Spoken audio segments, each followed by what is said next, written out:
দিনে দিনে জনপ্রিয় হয়ে উঠেছে স্মার্ট ওয়াচের ব্যবহার। ছোট থেকে বুড়ো সবার হাতে এখন স্মার্ট ওয়াচ। স্মার্ট ওয়াচ কিনলেই হবে না, কেনার আগে প্রথমেই দেখে নিতে হবে হাতে পরার পর কমফোর্টেবল কিনা। বাজারে বিভিন্ন ডায়ালের ওয়াচ পাওয়া গেলেও সেক্ষেত্রে হাতের ধরন বুঝেই ঘড়ি ডায়াল নির্বাচন করতে হবে, না হলে হাতের তুলনায় বেশি বড় ডায়াল ব্যবহার করলে অনুভব হতে পারে অস্বস্তি।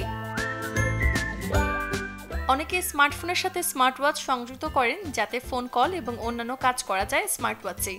সেক্ষেত্রে কেনার সময় খেয়াল রাখতে হবে আপনি কেমন ওয়াচ কিনছেন।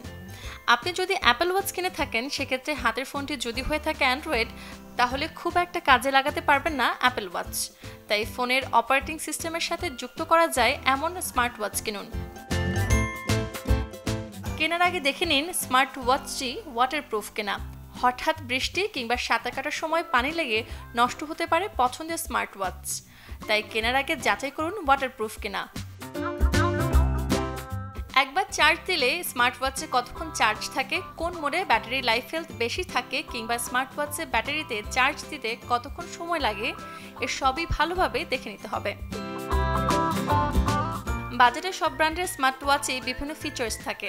অনেকে ফিচারগুলোর কারণে স্মার্ট ওয়াচ বেছে নেন। কেনার আগে অবশ্যই ভালোভাবে দেখে বুঝে নিন স্মার্ট ওয়াচে সব ফিচার্স আছে কিনা।